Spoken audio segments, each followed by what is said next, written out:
Okay, so let me just, first share the screen, of course.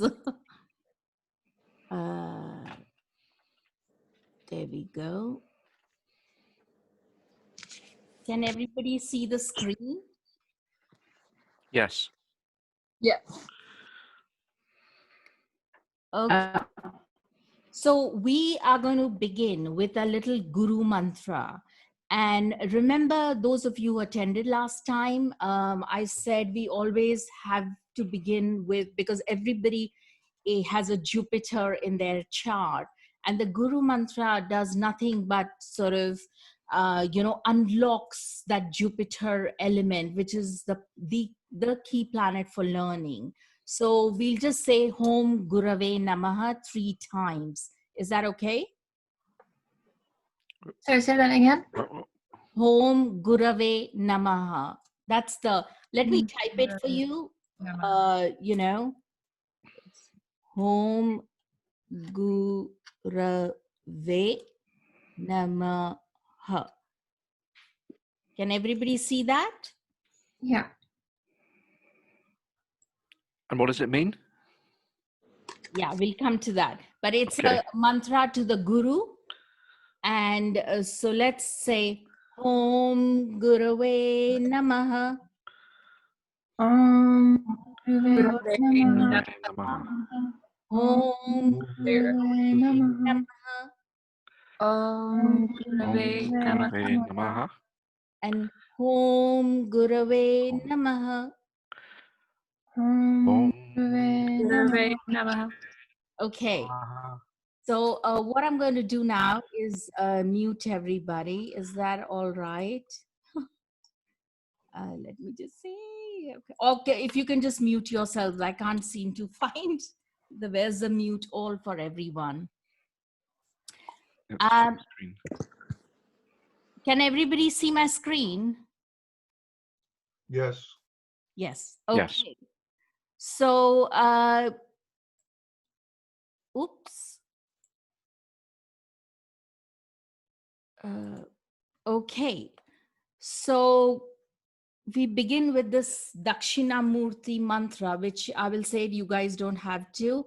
And it's basically means salutations to Sri Dakshinamurti, who is the receptacle to all knowledge, who is the medicine to all diseases of worldly bondage, who is a guru to all the worlds, and salutations to Dakshinamurti. Om Dakshinamurti Namaha.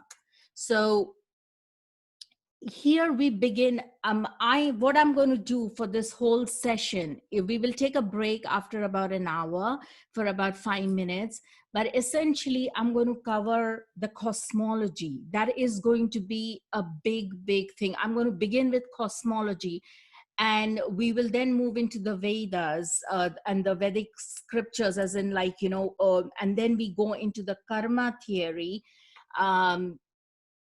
And eventually we will look at a quick look at the almanac and do the planets and the sounds for the planets.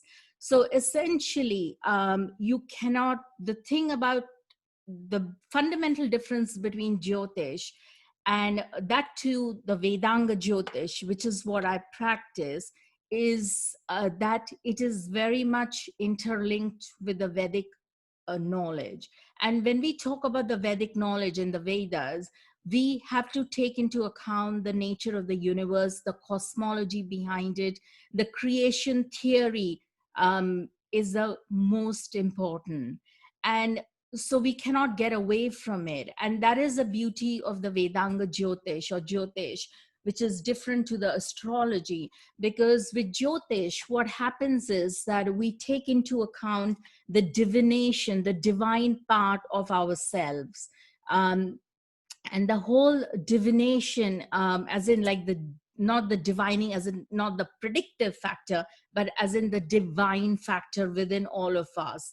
And that is what underpins the entire cosmology.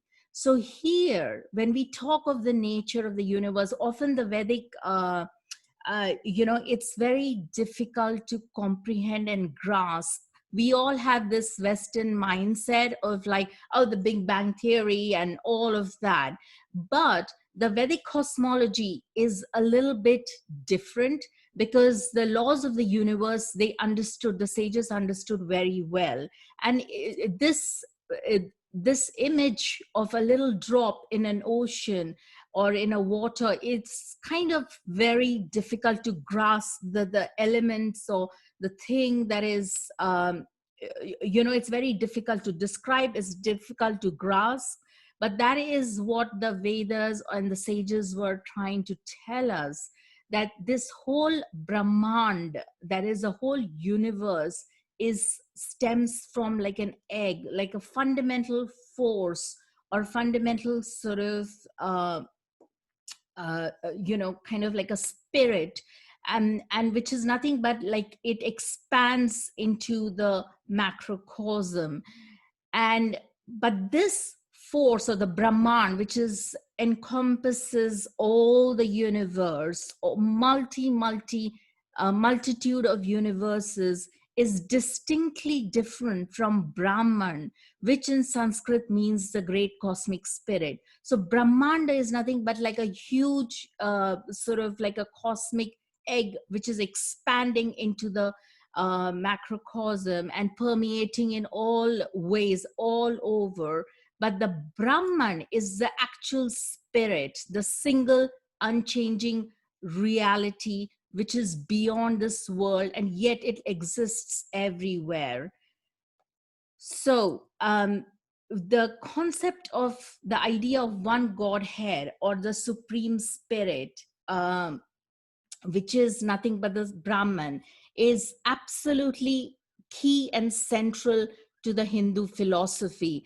And you may well say, well, I'm signed up for Jyotish and astrology. But like I said, this is distinctly different. We are in the territory, we cannot kind of take the divinity, the divine beings, and the philosophy of the Vedas from the Hindu cosmology, because they are sort of interchangeable. They are almost like one and the same.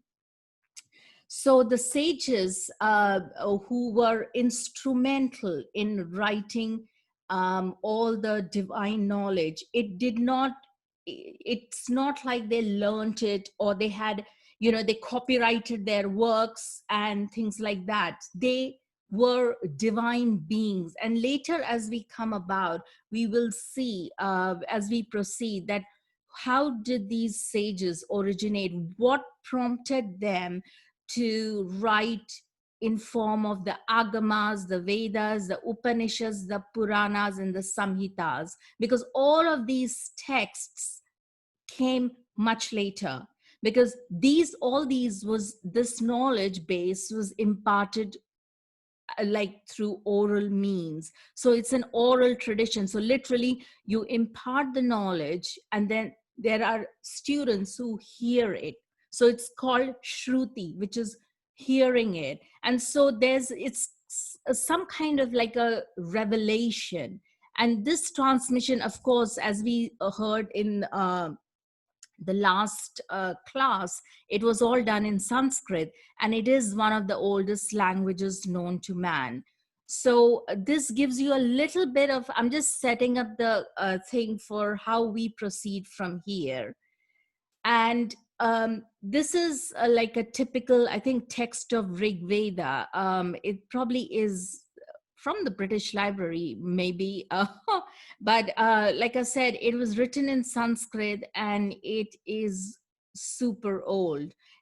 Any of you who are familiar with the Indus Valley civilization, and it's now located in modern day Pakistan, and they basically, there were texts found, everything, articles found, and they date back to 5,000 or even more. And so they had tons and tons of cities and towns, and the Indus Valley civilization was literally booming during that time. And so the origin of the Vedas can indeed be traced back, in fact, to much earlier times. as well. And bear in mind the Himalayas, which is kind of separating the entire region, you know, the China and the whole of the Afghanistan and the modern day Afghanistan and Kashmir, was all a single landmass and was part of the entire Indus Valley civilization. I think it's important to just know a little bit of where we stand vis-a-vis the entire civilization, because there has so much has, you know, for millions and millions of years, so much has happened. Uh, Here, like I said, the oldest transmitted literature is indeed the Rig Veda, you know, and it was transmitted orally by the Gurukul system. Gurukul is a very ancient way of learning where the sages sit under a tree. It's kind of quite ideal, and in ideal sort of surroundings where everything is pure, and all the kids sit around it. And so the way, and that's how the oral transmission began. And often the Rig Veda is like one of the central Vedic texts, and indeed it is one of the oldest one. And here, this is Brahma, and he is often, this picture may be quite familiar. He has multiple heads, at least 3 heads, which depict the main Vedas, but actually there are 4 heads. You don't see all the heads here. And he is holding the Vedas in one of his hands, and he is the creator of the entire universe. And each of the Vedas have a very specific function and what they deliver and what they are about. For example, the Sam Ved is nothing but the knowledge of melodies, music, chanting. And they say that thousands of years ago, when there was no divide between, you know, when we were living in a certain yuga, which is right now we are in the Kali Yuga. They are nothing, Kali Yuga is nothing but one of the epoch of the period, big chunks of time in the Indian system. And that is very relevant because in certain, the Satya Yuga, which is like everything is about truth, Satya is truth.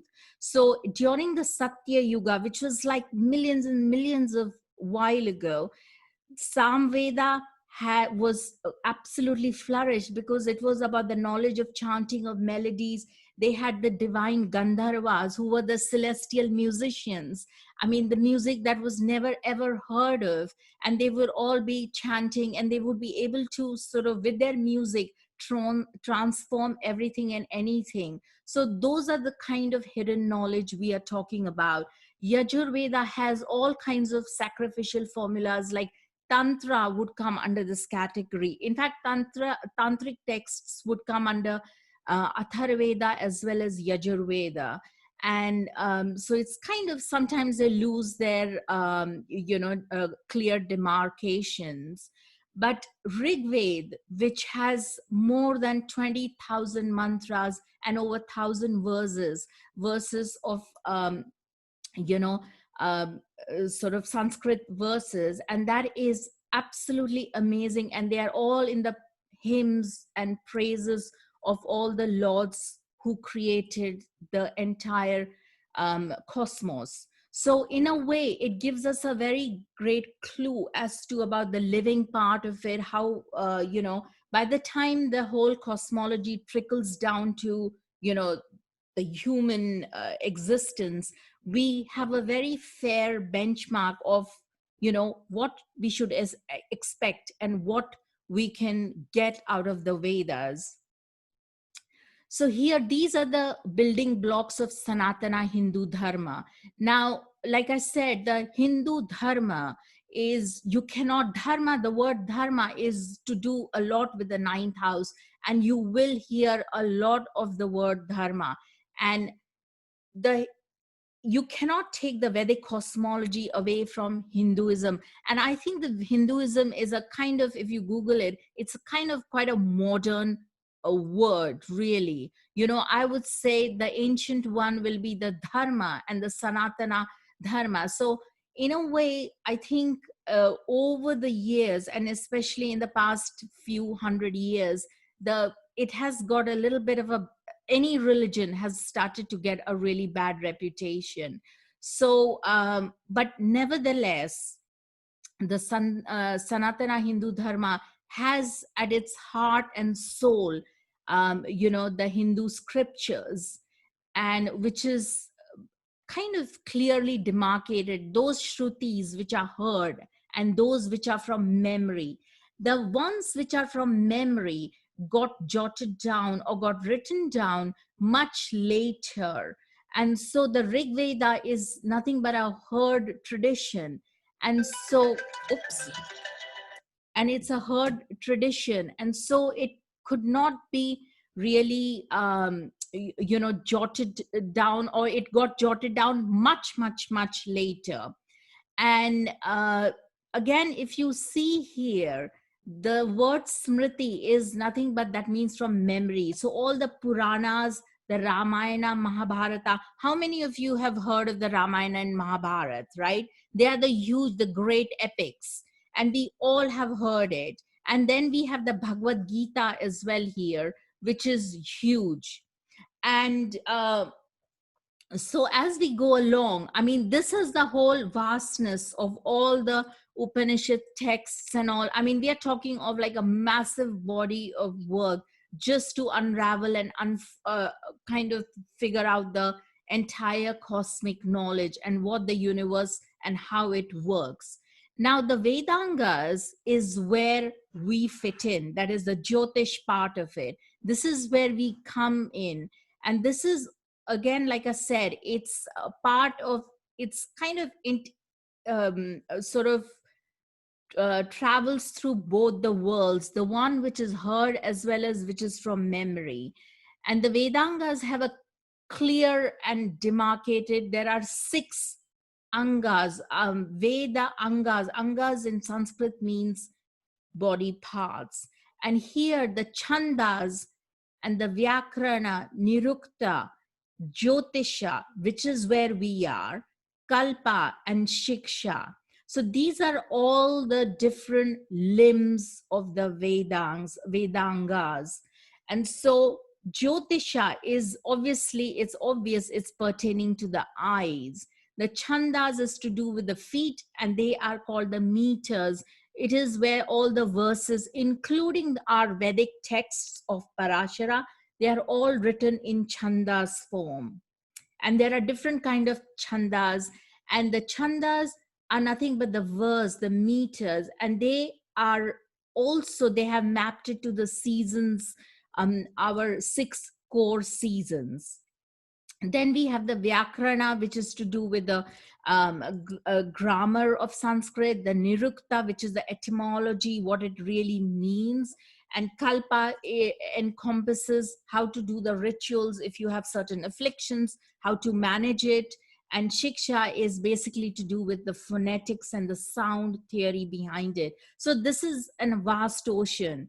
But suffice to know that when we do the Jyotisha, it's one of a very, very important and absolutely core Vedic or the Vedanga part of the Vedas. So in a way, I think we will be doing great justice to ourselves as we, in further slides, as we move along, you will see why it is important to study the Vedic texts.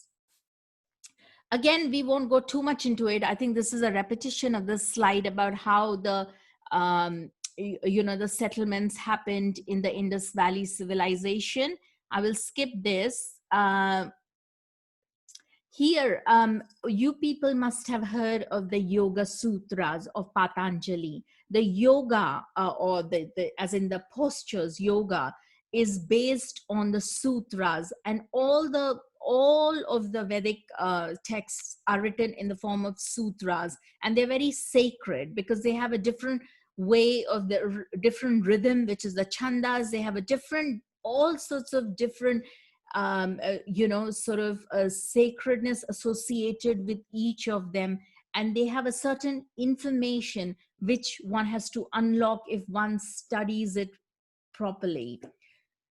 So Now, this is the Kailasha temple, which is like the largest rock-cut ancient Hindu temples. You may well ask that this was built like thousands and thousands of years ago. How did they manage with no technology and just with the knowledge which was coming from the Vedic scriptures? How did they manage to build this?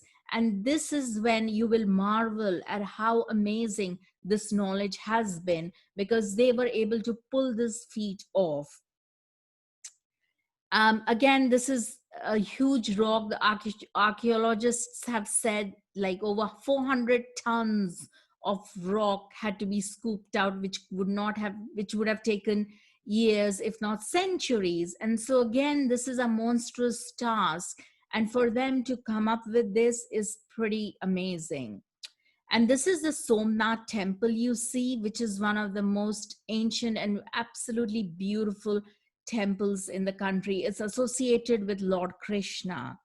Now, the core of Vedic philosophy, earlier we mentioned about the Brahman, which is a great supreme cosmic spirit. And it is absolutely the Godhead. Now, you could say that, oh, it's something else. So you can call it anything. It has multiple names. But the main thing is that it has been often referred with many, many, many names. But the core concept remains the same. And I would encourage you to not get too daunted by the names. Oh my God, Brahman, and I'm confused. It's like Sadashiva, and then she's talking of Narayana. But I'm encouraging you to think and just assume that the main thing, we come back to Brahman, which is literally the universal spirit within us. And the first principle of it is the Atman, and in Sanskrit, it means the eternal true self. So Atman is everywhere, as is Maya. Maya, we all have heard about the word Maya. And in Sanskrit, that literally means not that. And it encompasses everything that is we can see, feel, hear, touch with all our senses. And anything material in existence is all under the purview of Maya. And basically, it's sort of like a cutting short to the chase, that everything that we see is not what it appears. That is, we have to keep remembering this core principle of Vedic philosophy, that the Brahman is really where we are meant to reach, or at least realize, which is nothing but people call it, like Buddhism calls it moksha or nirvana. I think they call it nirvana. And so there are different names, but they ultimately are referring to the same thing. It is realization of Brahman, the Atma, or our true selves. Again, this is the same cosmic spirit, Shiva. Now, it can be called Sadashiva. It can be called, by numerous names. And Shakti is a part of that. If you see this is Ardhanareshwari, it is often called. And it's nothing but it's split into two, which shows the duality of existence, while really Shiva is one cosmic spirit. And again, when we talk of the Shiva, we are talking of Sadashiva, or we are talking of Brahman. It's really one and the same. And so this is literally where we are meant to realize ourselves. And this state, this vibration on an energetic level, is nothing but pure consciousness, which is the Chit Shakti, it's called. And it is again nothing but Sat Chit Ananda. Sat is the truth, and Chit is our being, our consciousness, and Ananda is the pure bliss that we are meant to experience while in the body. So, which is a really tall order when we come to the karma theory. Again, I'm repeating the same thing. So you guys, it's like completely, ingrained in you that we are infinite pure consciousness, same as Sadashiva. Now, often there is this term going around. This is kind of like, we are the cliche that we are spiritual beings having a material existence. And it actually is true, 100%, given that this is what we are experiencing. And the whole purpose of Vedantic knowledge is to take us back to the source in terms of understanding that there's a bigger framework or a bigger view at work, and it's not just what we see at the moment, our immediate everyday today living. So Dakshinamurti is another form of Shiva or Sadashiva or Brahman, but he comes across as the great guru. And as Lord Shiva, he imparted the knowledge to the rishis or the sages. As you can see in the picture, these are all the rishis, and he's sitting under the great Kalpavriksha tree, and that is, he's giving away all, imparting all the knowledge in the form of the Vedas, the Upanishads, and the entire Smritis and the Shrutis. So here, these are, again, we will come back to this, this imagery, because this is a very important imagery. Now, again, we are talking of the rishis. This is from the Garud Mahapuran.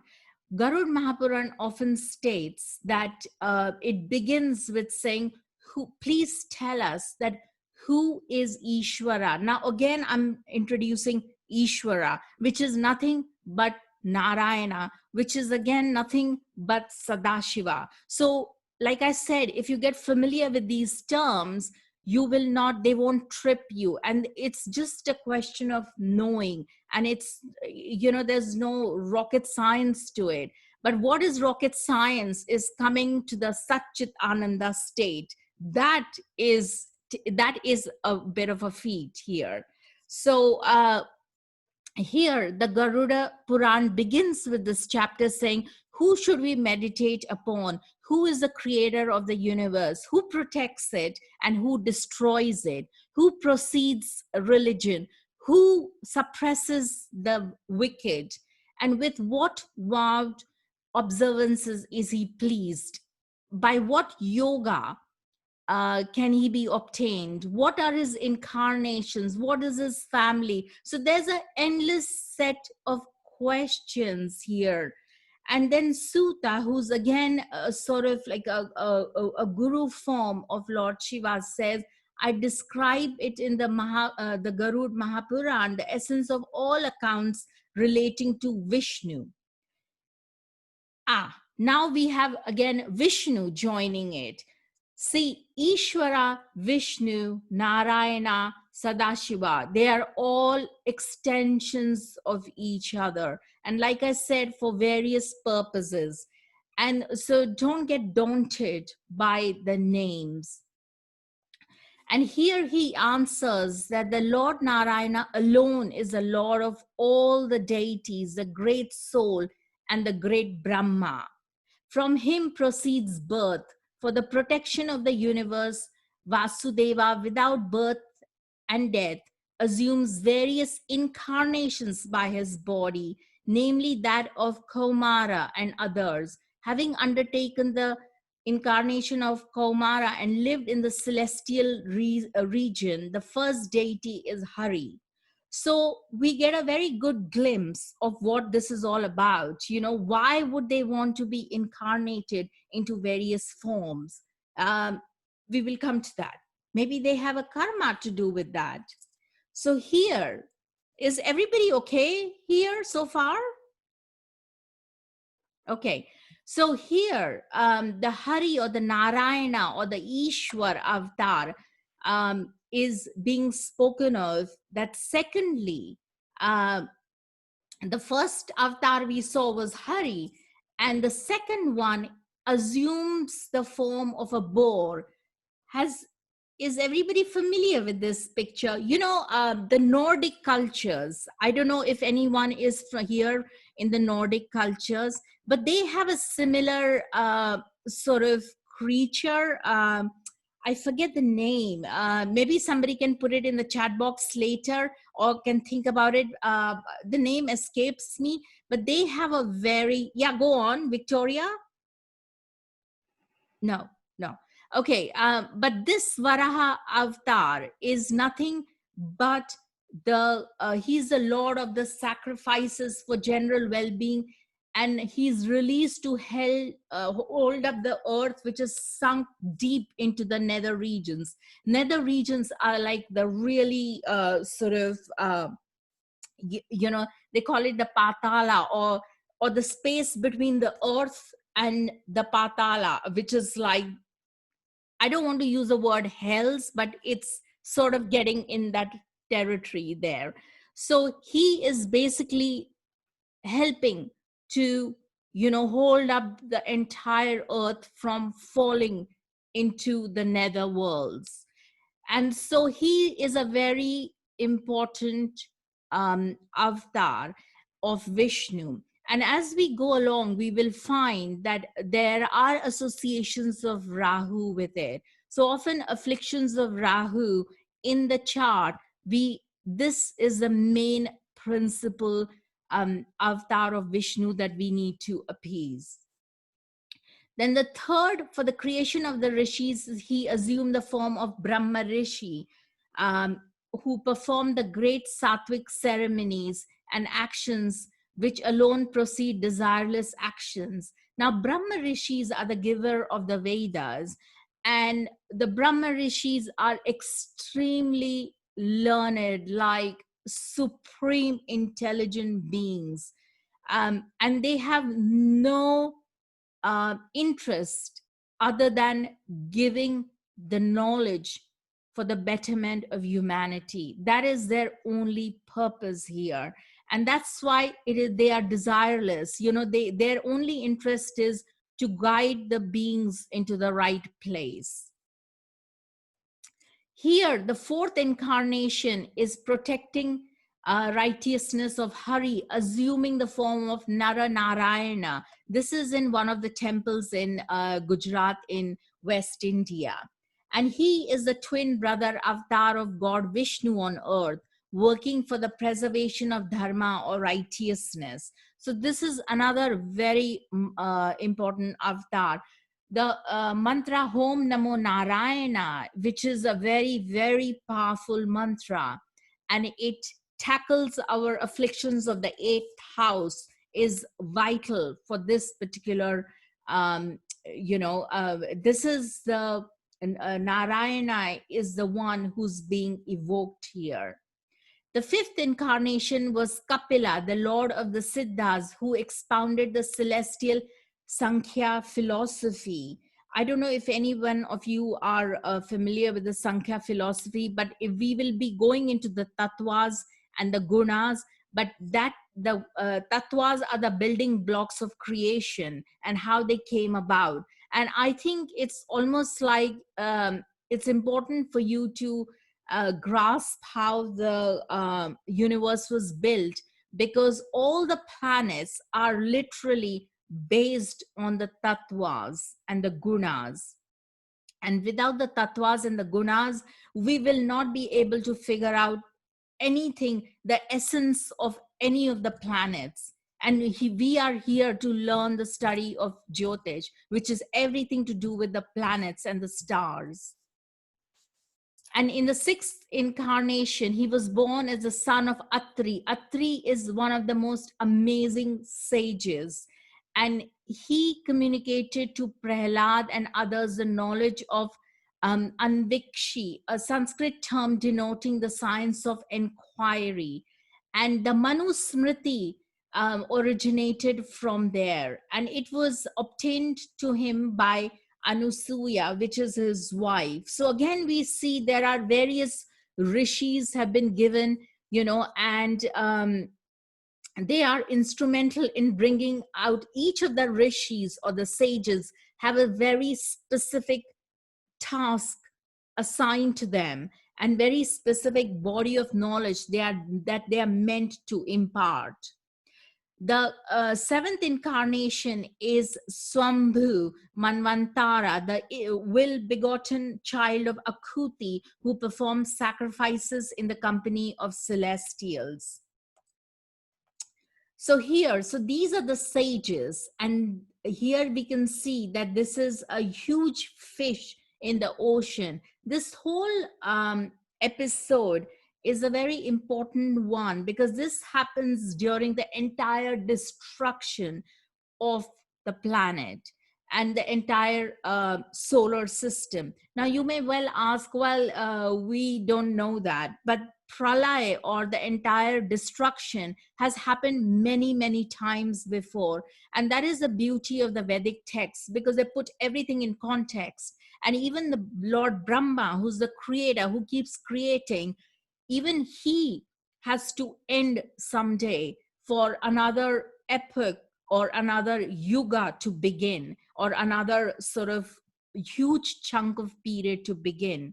And so in his eighth carnation, he was born as a powerful son of Nabi, or Meru Devya. Adored by all the orders, he pointed out to men the real road. Solicited by rishis, he assumed the body of Prithu, the ninth incarnation, and the Brahmas and other creatures were revived by him with the milk of herbs. This is Dhanvantari, which is the giver of Ayurveda. We all have heard of Ayurveda. I mean, if there is an industry making loads of money in America and in the Western world, it has to be Ayurveda. Everything alternative, I myself am a culprit to it. A little bit of I read, and then I go and get some, some tablets or some herb, so all that belongs to, comes under the purview of Ayurveda, whose main deity or the main rishi is Dhanvantari. When the earth was submerged under water in the end of the Chakshu Manvantara, he assumed the form of a fish and saved all the rishis and all the, as you can see, this is the great fish, the celestial fish. And he is nothing but the Matsya Avatar, which is denoted by Ketu, or the south node of the moon. Now, bear in mind that all these planets have these higher manifestations of rishis and avatars of Vishnu.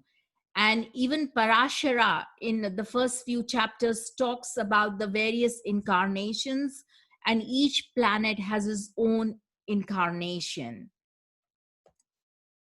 So here we are seeing the 11th incarnation, the Lord, in the shape of a tortoise, held on his back the Mount Mandara, with which the celestials and asuras churned the ocean.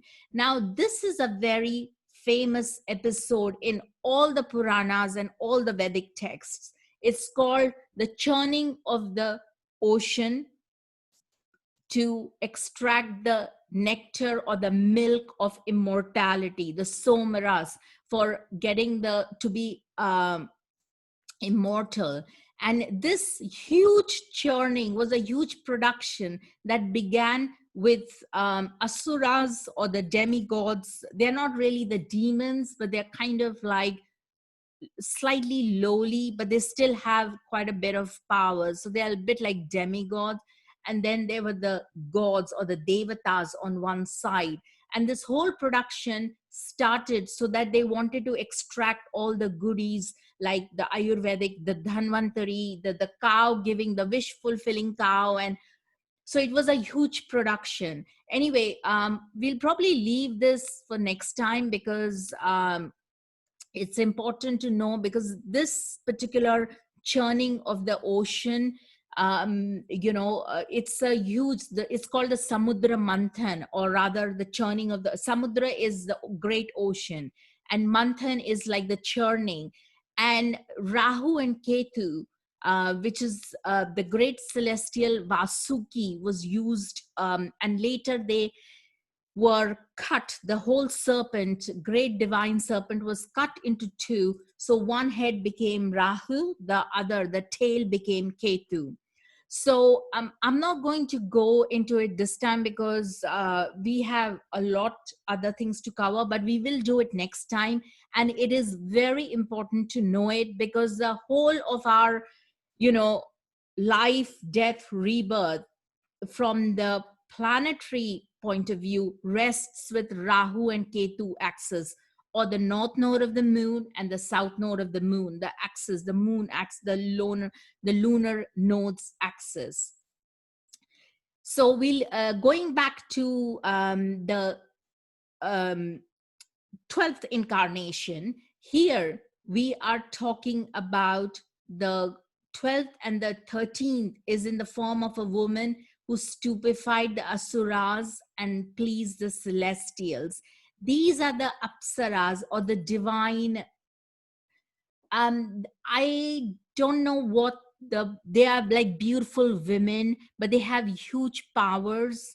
And Mohini are, with the name suggests that she is someone who will entice you and you will forget your whatever you're doing. So that was the whole purpose of it. And Mohini, the apsaras have a very central role to play, because in the grand sort of drama of the devatas or the devas, the apsaras are often distracting people from doing good or evil, whatever may be the purpose. So in a way, they are celestial beings. And then we have the form of a man lion. In his 14th incarnation, he subdued the Daitya chief by cutting his entrails with his fierce claws. As you can see, these two top images here, one, he's on a celestial bird, the Garud, and this is the Narsimha Garud. Narsimha is that man lion that he's talking about, who has great associations. He is the avatar of Vishnu, a very, very principal, and he is, of course, Mars is a key, associated with it. So in a way, each of the planets are getting associated with it. Here, the Kurma avatar is to do with Saturn. And Kurma is, as you can see, the tortoise, a great celestial tortoise, on which the whole production of the Samudra Manthan, that is a churning of the ocean milk, happened. That whole thing was happening on the back to stabilize, because the samudra, the churning was, the sand was kind of dissolving and the whole ocean bed was kind of caving in. And so they needed to stabilize it. And it had to be none other than the celestial tortoise, which is nothing but the avatar of Vishnu, and which has associations with Shani or Saturn. And that is the Kurma Devta. It's called Kurma Dev. So I hope you remember that. So anyway, we are coming towards the end. So don't get so bogged down by the terminology here. Then we have the 15th incarnation of a dwarf, which is the Jupiter avatar. And he went to sacrifice of Bali, who was a great king and who did a lot of penances to be the sort of like king of the Asuras, and praying for room for his 3 feet, he obtained it. So literally, he's like a miniature, and with 3 steps, and his names are Trivikrama, Vamana, and Upendra. So each of the steps have a name, and that's what he's called by. So just with these 3 steps, he literally conquered all the worlds. And so in a way, he's a very, very important avatar, and he is associations with Jupiter or Brihaspati. And in his 7th incarnation, 17th incarnation, he was begotten by Satyavati, by Parashara, and seeing the feeble intellect people, he divided the Vedas. So Parashara is one of our principal deities and sages, and the Brihat Parashara Hora Shastra. As you can see, the name Parashara, it's the same Parashara we are talking about. So this is really sort of remarkable, but because we are talking of thousands and thousands of years. So you get an idea that Vishnu, or rather Sadashiva, Narayana, Brahman, they all sort of assume various forms. And then it came to Vishnu. And so Parashara is nothing but an incarnation of Vishnu. Then finally, we have, for accomplishing the task of the celestials, he was born as a king, Lord Rama, who gave us the great epic Ramayana. Even though it's not an epic, as in it's not a fictional story, it did happen, but it gave us the great grand epic Lord Rama, and Lord Krishna, who gave us the Bhagavad Gita. Lord Rama was instrumental in the great, he was born in Ayodhya, in the northern part of the country, as we stand today in India. And he traveled all the way to the south, which is Sri Lanka, modern day Sri Lanka, and to defeat Ravan, the great Asura, or the great demon, because he had basically hijacked his wife, or rather he had taken his wife. And so, but he was also instrumental, Lord Rama, in giving us the Vedas and the spread of the Vedic culture and the Vedic texts. So in a way, he has a huge role to play. And then we have the Krishna avatar, who is associated with the moon. And by the way, Lord Rama is associated with the sun, Surya, because in the Vedic texts, we have his chart, his Jyotish chart, his Kundali, as they call it. And he is sun in Surya in Aries, which is its exaltation sign. So, of course, he had to be the supreme one. And then we have the Krishna avatar, which is again related to Lord Krishna here. And here's Lord Rama and here's Lord Krishna, which is, he's the moon avatar because he's Taurus rising with an exalted moon on the ascendant.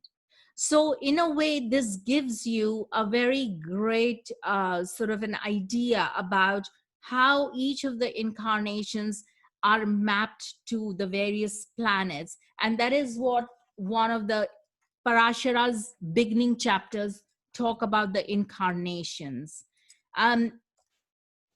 So far, so good. You can unmute yourself. Hello. Hi, anyone's got any questions? Yeah, it's a lot to take in. I think the more that we cover this, the more you'll kind of sink in. It's fascinating to hear all the different connections, because I studied a bit of Tantra, Kundalini, and it all comes together. It's like studying Western astrology seems to be quite, a standalone, whereas in kind of Hinduism and Vedic astrology, it's part of a grand system of understanding universe. Yeah, absolutely. Yeah, I think you've, that is really the essence. And I cannot dive straight into the planets without giving you a background, even though it may feel sometimes a lot of repetition. And I will continue for over the next few weeks to keep repeating so that it sinks in. But it's really important to kind of, it's like literally learning and delving into another world, which may or may not, but it will be quite interesting. Hello? Hello? Okay, so we carry forward for a few more minutes. Then at the junction of Kali Yuga, which is what we are in, this time I'm not going to cover the Samudra Manthan and the yugas. We'll do it next time because there's a lot for us to cover. So basically, suffice to say, Kali Yuga, literally the word yuga means a period of time. And the Vedic sages actually calculated what period we are in right from the beginning of time.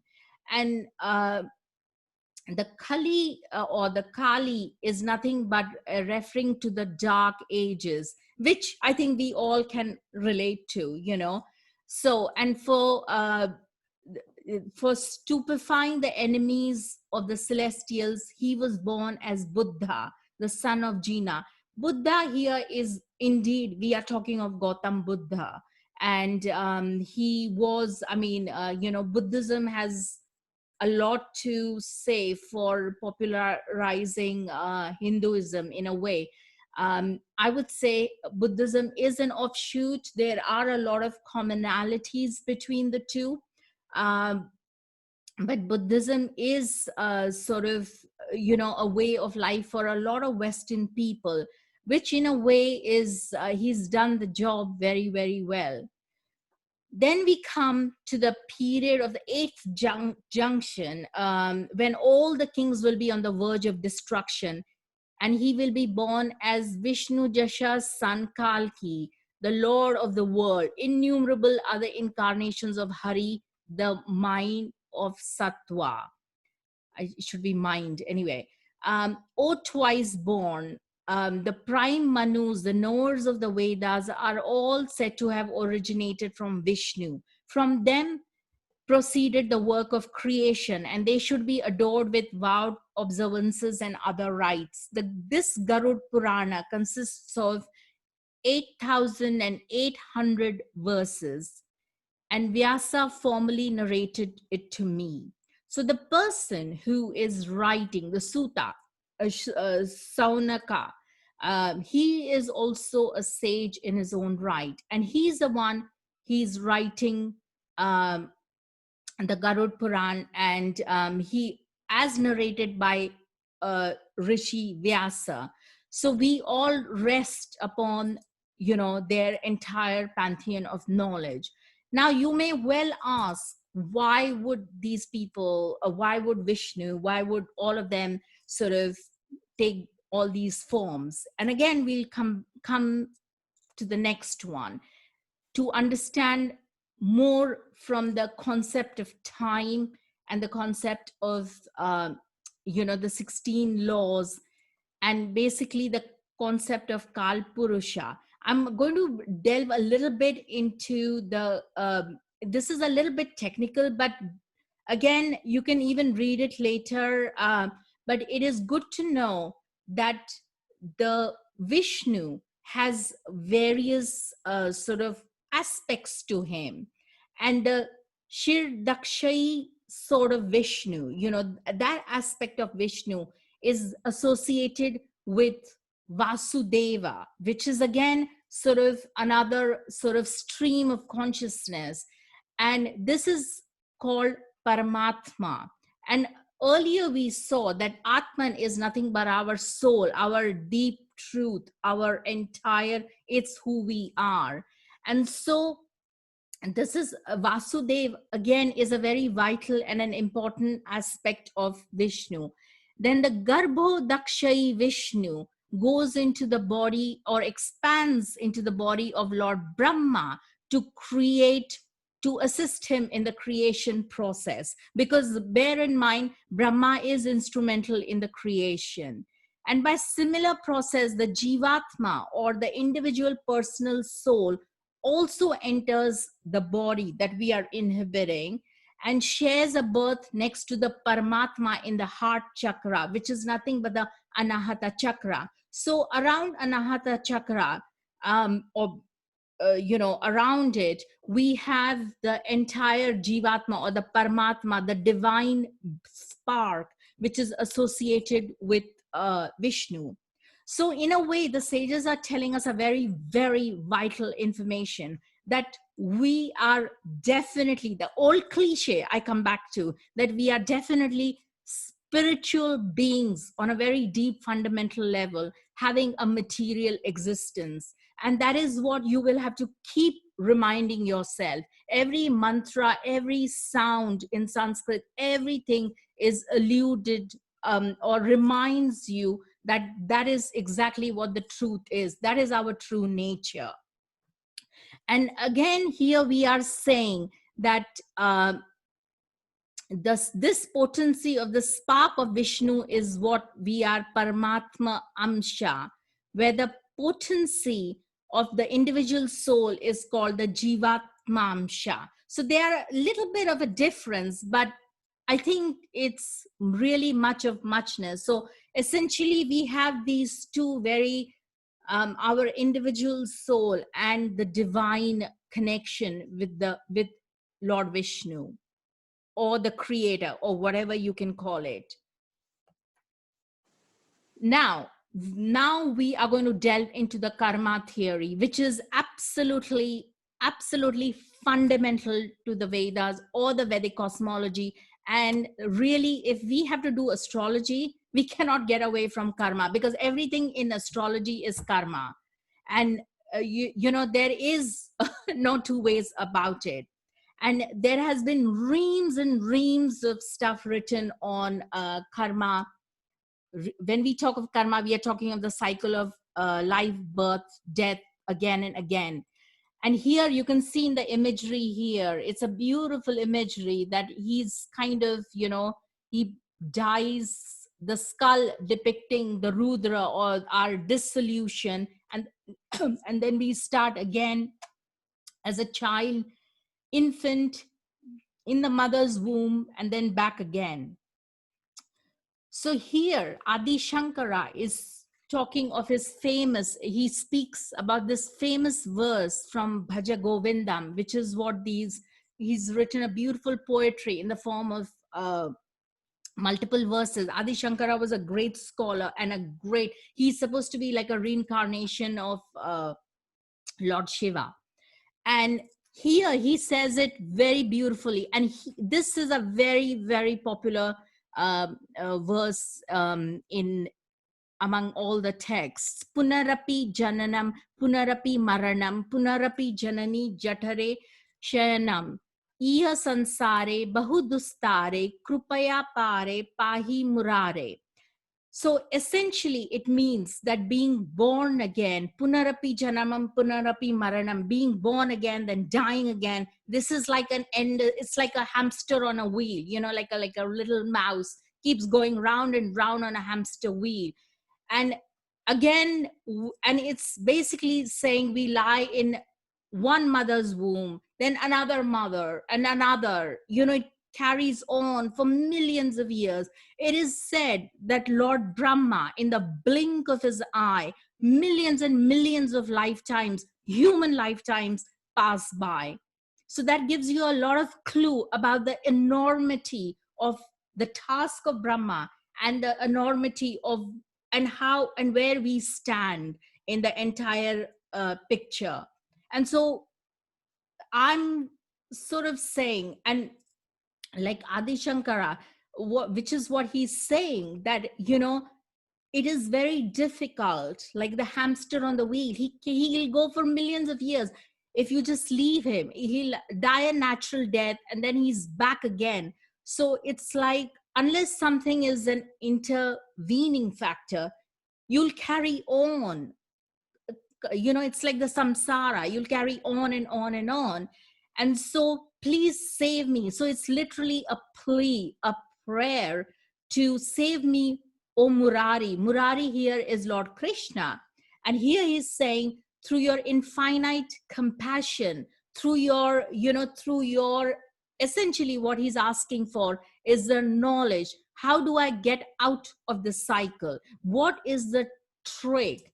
And it's ironic because Adi Shankara in Bhaja Govindam often talks about, you know, he talks about the childhood is lost by playfulness, youth is lost by attachment to women, old age passes away by thinking over many things, but there is hardly anyone who wants to be lost in Parabrahman.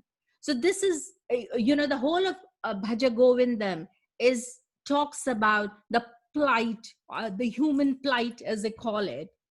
And so the idea of karma is very much linked to that. I mean, we are here. Why are we here doing the same old thing? You know, different mothers, different families, different skin tones, yet we have to go through the suffering of the womb. It is said in a lot of the tantric texts that one of the great and the most traumatic experience for the human mind is to go through a mother's womb and come out, because it's like the constriction in the womb, and then to come out, it's like a real trauma. And so you would think, and which is what Adi Shankara is talking about, that why would you want to keep doing the same thing again and again? You know, human beings know it's like, you know, a little bit of pleasure they get, and they think like, oh, it's worth it to do things. You know, you drink a little bit, you smoke a little bit, you kind of, you know, a little bit of sexual pleasures, and it's like, wow.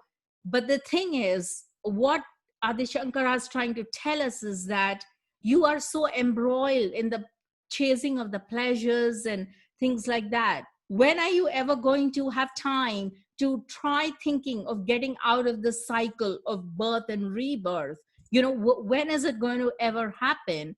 So in a way, he puts up very vital questions. What good is lust when the youth has fled? What use is a lake which has no water? Where are the relatives when the wealth is gone? Well, we all know about that one. Where is the samsara, the world, when the truth is known? And here he's talking of what truth? You know, it's the eternal truth that I think he's absolutely alluding to. He's not talking of the truth as in like, hey, it's you know, the truth of knowledge of certain things, but he's talking of the truth of our being, the Satchit Ananda that I referred to earlier at the very beginning. So far, so good. Yeah. Okay.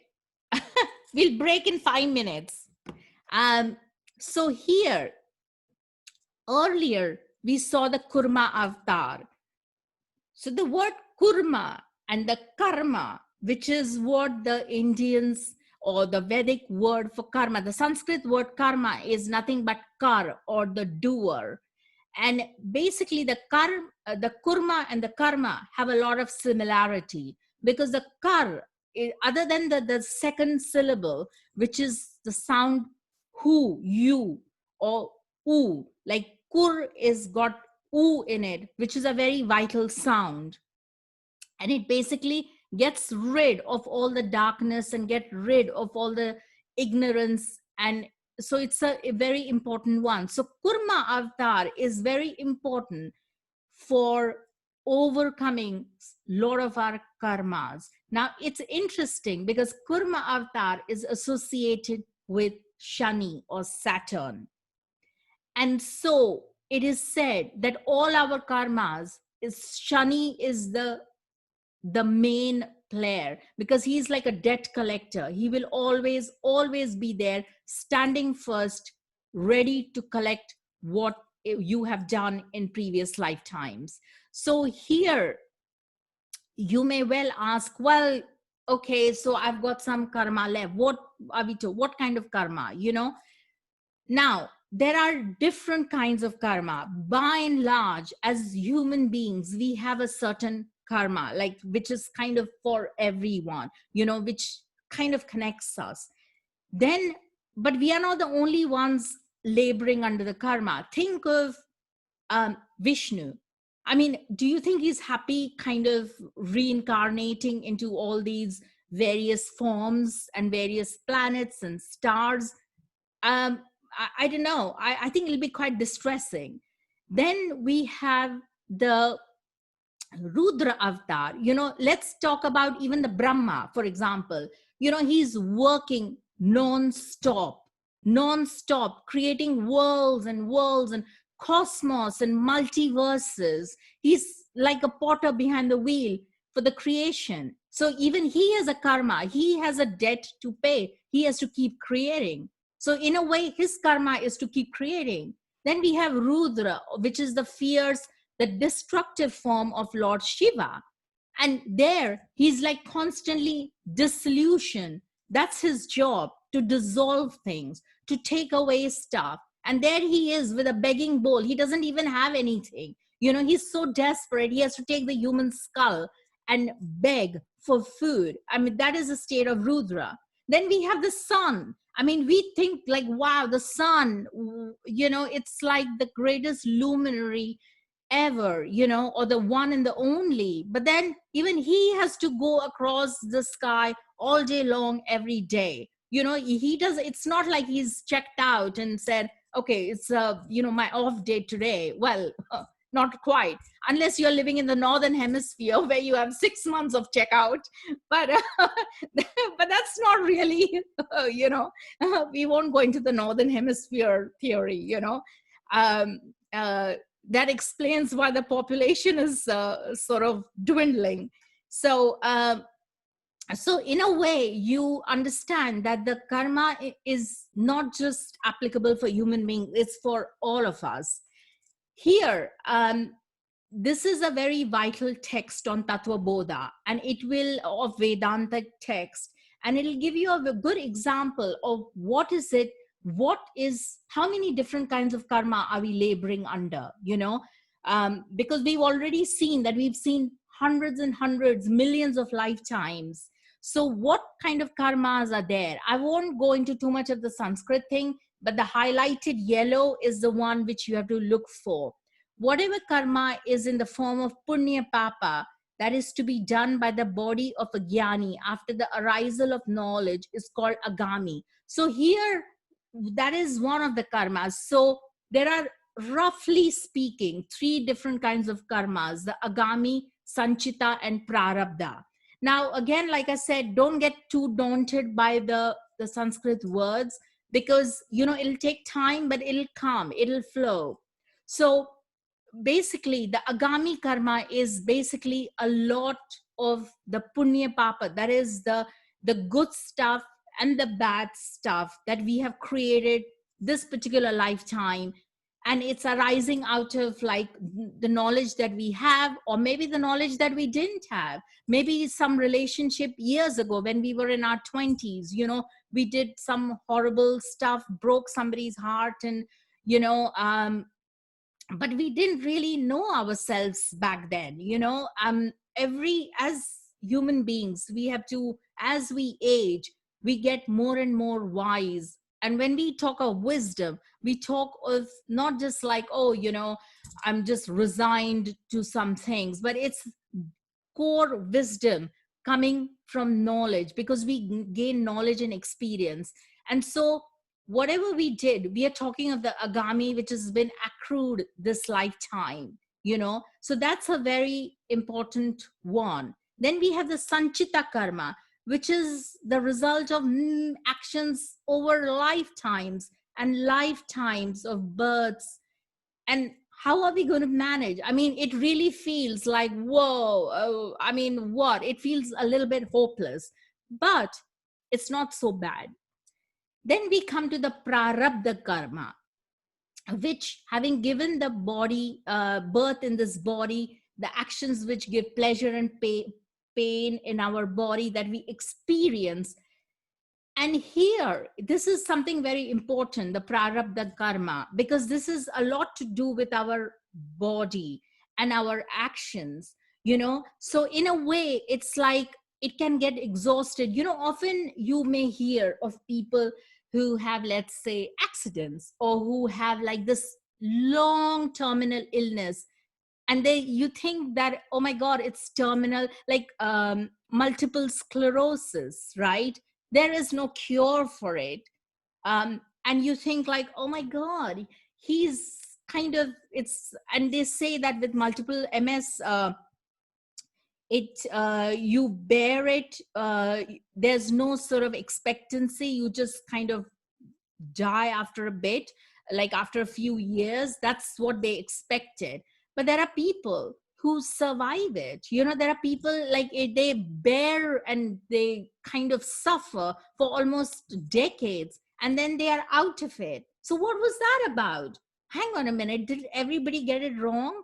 Well, in a way, they were kind of paying their dues through the experience of their body being completely disoriented, muscle dysfunction, and all of that.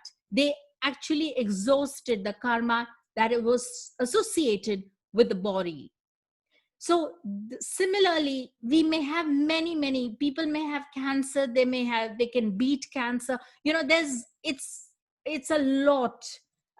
It's not what I'm trying to impress upon you guys is that it's a very fine line. There's no kind of like, okay, this is my prarabdha karma, I've got uh, terminal 3 cancer or whatever, terminal cancer, so is that my prarabdha karma? No, not really, because it's a fine line. There are many factors involved. But bear in mind that if you're suffering something to do with associated with body, or your mental depression, and then after a while it goes away, then that means you have gone through the experience and you have been humbled, you have surrendered to it, which is the prime sort of outcome of it, the surrender. And then we have the sanchita karma. The sanchita karma is totally destroyed by the clear knowledge that I am indeed the Brahman. Now, this is where the sanchita karma is accrued over lifetimes. Now, you may well say, well, okay, but it's very clear, like it's in Tattva Bodha, which is like absolutely one of the key Vedanta texts. And so you may think like, well, it's kind of like, that's it, that's all I have to do. Well, it's a little bit more than that, because to reach that state of clear knowledge of Brahman, it's basically the state of Satchit Nanda, which is like extreme consciousness, or rather blissful consciousness. And that is not easy to come. We may know it intellectually, as we see here. For those who praise a jnani is somebody who's the all knowledgeable one, the all wisdom. Serve him and worship him. The agami punya, or the agami karma done by the jnani, goes to them. Those who criticize a jnani, hate him, give him pain, all the agami, the negative karma, the unworthy actions that the jnani has done, goes to them. So this is a vital clue as to, you take a guru. There are lots of gurus. I mean, we are definitely in Kali Yuga, there's like every guru you see, it's debatable his authenticity, what motivates him. So in this day and age, in a way, it's really difficult to find a true jnani, or a true knowing, a true knower, or truly knowledgeable soul. And so we often fall into the trap of, we kind of test drive our gurus, and we say, oh, he's rubbish, he's this, he's that, oh, Muji, I tried Muji for a bit, and oh yeah, he was okay. We have this kind of a mindset. But you have to understand that before you criticize anyone, you have to be very careful about that. Some of the karma can stick to you, because they themselves have gone through their negative karma as well and dealt with it. So that is a very key concept in the concluding lines of Tattva Bodha. And the one who knows the self and crosses the sorrow and gains here the limitlessness of Brahman, which is oneself, he is able to overcome the suffering and the sorrow. So again, we are talking about the same thing again and again. All the Vedantic texts, everything, the Ayurveda, the Vedanta, the all the yoga, the Patanjali Sutras are all basically pushing you. All the rishis are literally saying, go. And what are we going for? To realize ourselves. That's it. And that can only be done through knowledge and through studying under a guru, no matter how much, what his depth is. Again, the concept of guru is kind of complex, because your mother who gave you birth is your first guru, because she taught you many, many things. So on a very wider level, we all have our own gurus, and we all have gone through gurus. It all depends on what we need at given a certain point of time, what fits the bill.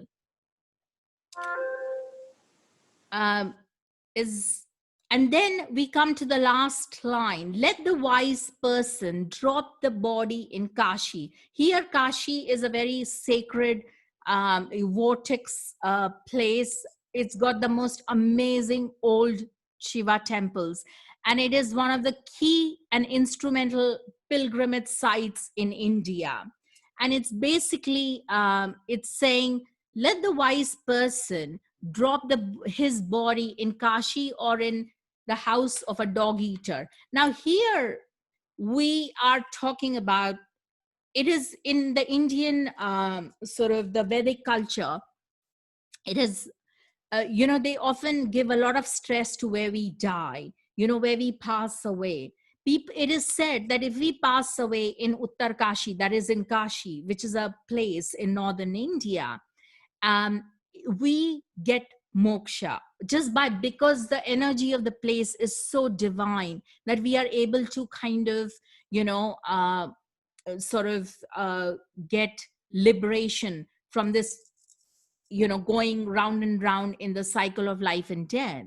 And so the learned one, people who want to put an end to their sanchita karma of millions and millions of lifetimes, basically they need to have this sort of detachment, that they are able to not get too involved with everything that is material, too involved with everything that is like, in terms of relationships and what's happening, the ups and downs. And basically they need to have this kind of a knowledge as combined with the knowledge, that they don't have too much of attachment. So if they are born in the house of a dog eater, well, obviously alluding to somebody who eats non-vegetarian food, and so not very sattvic. And so, or in Kashi, which is a very sattvic place. So it gives you a great sort of clue as to what is going to turn the favors in, turn the karmic, the karmic baggage in your favor. And this is what it is talking about. So far, so good. Hello. Yes, fine. Yeah, it's good. Yeah, I know it's a little bit heavy going. A couple of more minutes and we'll take a break. Again, quickly, it goes into the Jivan Mukta, and the ending lines are all about finding the Jivan Mukta is somebody who is not too attached. I'm not that. Has anybody read that book? I'm not that, I'm that. I would recommend it. It's a beautiful book. It's absolutely fantastic. And it's basically, it goes through a series of little discourses saying, am I this? Am I the table? Am I the chair? Am I the thought that I am feeling? Am I the anger that I'm feeling for the moment? And then it basically says, I'm not the anger that I'm feeling now. I'm not the person who is drinking this coffee at the moment. So it goes through a series of things, and you come to a place where there is a sense of feeling that, hey, I can be quite unattached. I don't need to be too embroiled in my attachments. And then you can move towards the Satchit Ananda, which is the divine conscious state. So that is really the crux of the bare bones of the karma theory, really. Now, we are now going to do the creation, the element theory, right? Now, we can take a break is everybody happy with this? Because we have a few bit of creation theory to go through, you know. How long are we going to go on for, so now? I thought we were finishing at 3:30 originally. Yeah, I know. Another like 20 minutes. Okay, you're right. Okay. Yeah. I'm Maybe. loving this. I think this is fascinating. Yeah, it's really Does interesting. anybody want a break, or shall we just carry on? Carry on is fine Yeah, with carry me. on. Okay. Yeah. So basically, I would want to introduce two new concepts here. One is the concept of the elements theory, which again is the building blocks of creation. It's called the creation theory, the building blocks of, you know, the element theory. Tattva is what the elements is in Sanskrit, it's called. And essentially it's the building block. Guna. Sorry? The Gunas. Yeah, but the gunas, I'm coming to the gunas. So there is the elements, and then there is the gunas, which are the attributes. Now, the combination of these two are absolutely vital, because without which you will not be able to understand the nature of the planets, the grahas. Absolutely impossible, you know, because unless you know the nature of the grahas and what it's doing, you cannot look at a chart and figure out what's going on, you know, by transit or by anything. So it is very important for you to grasp this fundamental concept, and it won't take too long. You know, it's kind of quite interesting, actually. And it all begins, like I said, the universe, the cosmos, Brahman, Ishwara, Narayana, Param Shiva, Sadashiva, Para, all one and the same. It interacts with the Adi Para Shakti, the cosmic mother. This is the cosmic principle, the mother, the Maya Shakti, or the Para Shakti. You can call it any number of names. I'm going to simplify it. Just take it for a single Para Shakti, Adi Shakti, you know, just leave it simple. And different schools of Vedantic thought, you know, Sankhya philosophies, different Shaivism, they all have their own versions of it. But, you know, for the sake of simplicity, it will work just the way it is. So basically, the Brahman, or the universe, or the cosmic force, which is Sadashiva, interacts with the cosmic mother, or the cosmic, the feminine principle. And it divides into three major principles. One is the creation principle. Now, the creation principle is associated with the cardinal signs, you know, which is the movable signs, the Chara Rashi, or the movable signs in the Western would be the four cardinal signs. Then we have the other fundamental principle, the Vishnu principle, which is the Lord who sustains the universe, who upholds the universe. And then we have the other fundamental, the destruction principle, or the Rudra principle, where Lord Shiva sort of incarnates as Rudra, and that is the fierce principle. That is when he goes on the Tandav, the Tandav Shiva dance, where he's ready to destroy, and the third eye is opening up, and he's like, absolutely in a blink of an eye, he's willing to exhaust the entire universe. So these are the bare bone principles. Now, what you need to remember is that each of these have their feminine principle. Like, for example, Brahma has Saraswati. Where would be? She's the giver of the Gayatri mantra. She's the giver of, as we saw last time, she's the giver of Sanskrit. She's the Vak Shakti, the Vak. The sound Vak is, you know, associated with the Vedas, and she is like literally holding the Vedas, you know, more than Brahma. She's actually the carrier of the Vedas and the knowledge. And so she is also instrumental in creating the elements, you know. And then we have the consort of Vishnu, who is the Mahalakshmi. So she is all about abundance, all about the how do you sustain living on this planet without the Shri Bija, or the seed sound of Shri comes from her. She is like the core of everything that has to, all wealth, everything of the material nature comes under her purview. Then we have the Durga Shakti, which is associated, which is the consort of Lord Shiva. And now the interesting thing about Durga is she takes in many forms. Parvati, which is very benign, very sort of soft. Then she is also Sati, which is, as we saw last time, she was the consort, the first wife of Lord Shiva. She's also Kali. Now, there is an important difference between the forms that they take.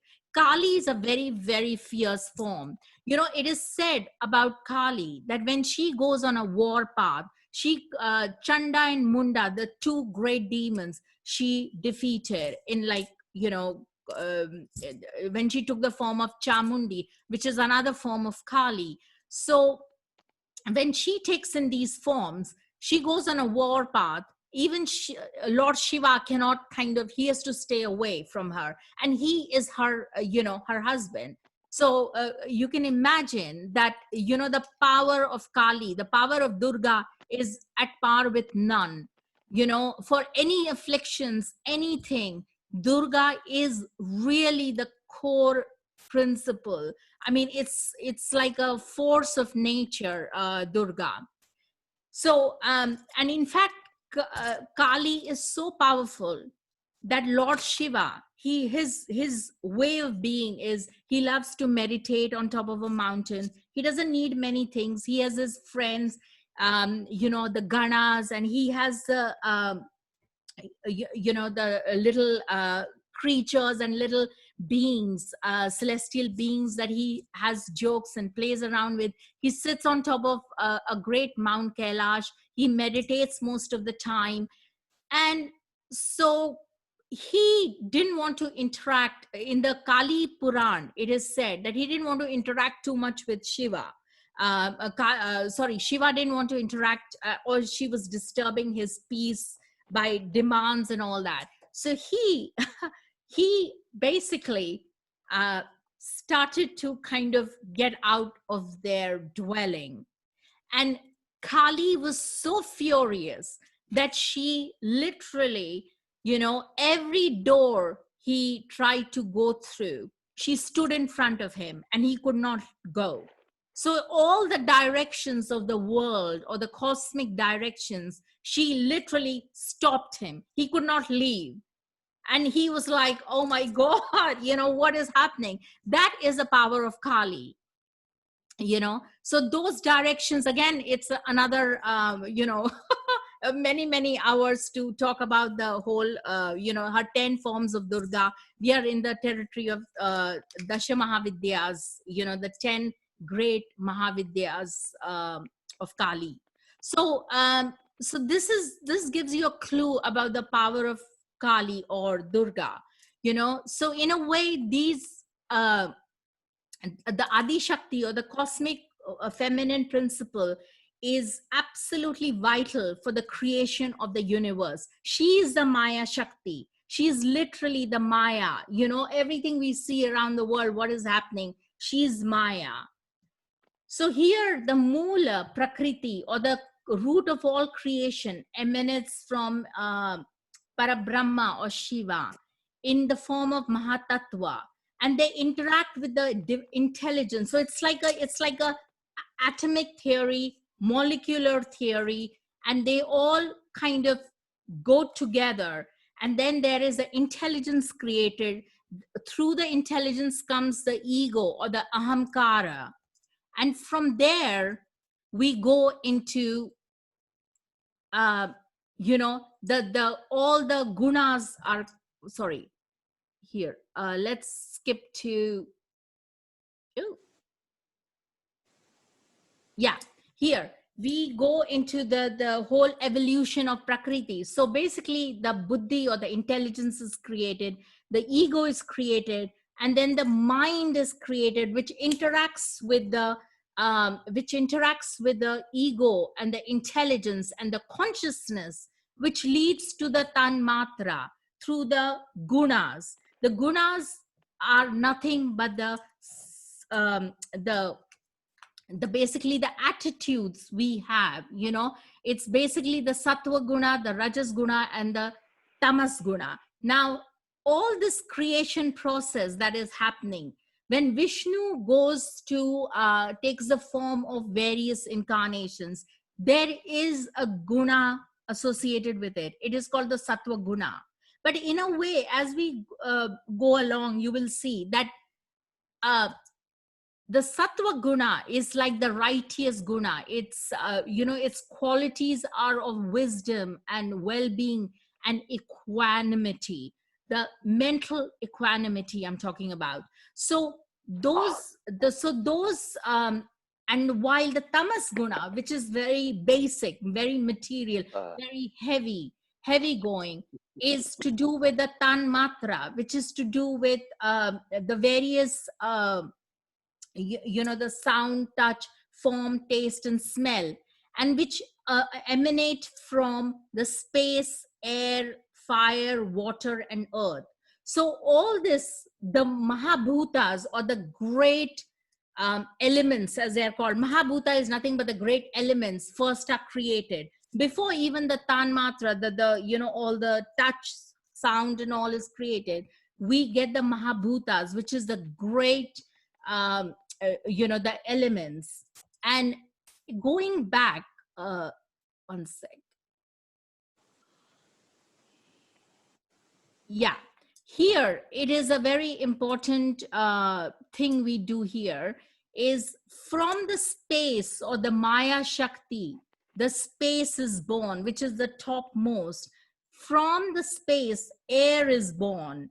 And from the air, fire is born. And from the fire, waters are born. And from the water, earth is born. So this is literally the heart of the element theory. And soon I'm going to take you through a few minutes about which maps to what. You know, so they have a definitive kind of sequence to it. As you can see, the Maya Shakti, like, you know, it's like sub atomic particles, which probably constitute the space. It's like a prism, you know, consciousness of prism. And then it kind of goes into the vibgyor, the color. When the light falls on it, it kind of, you know, goes into various colors. And from that space, the air is born. So, and from the element of air, we get the fire element, which is the Agni Tattva. And from the Agni, we get the water, which is the Jala Tattva. And from the Jala, we get the earth. So you see, each of these elements are vital for our body. And we are made up of all these elements, literally. And that is the sequence. It has to be the sequence. You can't put, oh, we are born first the earth, and you know, it doesn't work like that. That is not how it works. We have a definitive sequence. When we are sort of conceive, if we can conceive it like in some kind of a stratospheric, atmospheric above this earth, that's how we came through. And each of these elements have a planet associated with it, and we'll come to that. Then we have basically, but before that, we have the interplay of the existence of Maya, which has three fundamental natures: the sattva, the rajas, and the tamas. I already, let's go with the sattva. One sec, give me a moment. Right, okay. So here we see the various chakras, and basically the top chakras, which is the higher lokas that we are able to reach the higher worlds, have got the Janar Loka, the Tapar, and the Satya Loka, which is like enlightenment. we cannot reach any of these levels. So while we can reach only the tamas, which is the bare bones, everybody's familiar with the chakras, right? The Mooladhara, Swadhisthana, because these are all sort of present within us. And as are present the gunas, so we are nothing but made up of gunas and the mahabhutas, or the great elements. So far so good? Mm-hmm. Yes. Yeah. Yeah. So here we see that the third state of mind is sattva. It's actually should be the first state of mind, because it is the most auspicious and the most peaceful and the most tranquil, and it shows the basic goodness and its most pure form. Then we have the second state of mind, which is rajasic or rajas, which depicts a person who's like, those people who are constantly like, almost like, hey, I'm going to do this and I'm going to do that. And, who are constantly kind of moving about, playing, doing something or the other. They don't want blank brains. They don't want to kind of just chill. Even when they're chilling, they're looking at their phones, or something or the other is always happening. That is called rajas guna, and that is a very, very sort of, most of us are interplay of all the gunas, but some people are more rajas guna. Then we have the last state of mind, which is the tamas, which is the lowest state of mind, that is ignorant, that is lazy bones. I call it the lazy bones mindset, where it's like, oh yeah, let's have a day out. What do you do when you have a day out? Oh, let's just go out and have lots of laughs and drinks and just eat tons of pizza and just sleep. Now, in a way, if it's done sort of with awareness that, okay, this is what I'm going to do, it's okay.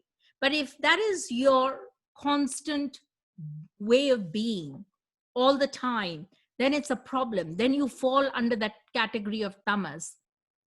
And the mind is completely ignorant. It doesn't want to know. It doesn't want to know about anything about to do with knowledge or new things or, creativity. Forget it. I'm just interested in existing. There's social welfare, there's healthcare, it's free. I can just plonk myself in front of telly and, I don't need to do much, and maybe go out with mates for a football game, and then go drinking again. So that kind of a mindset, which is a lifestyle, is literally leads to a lot of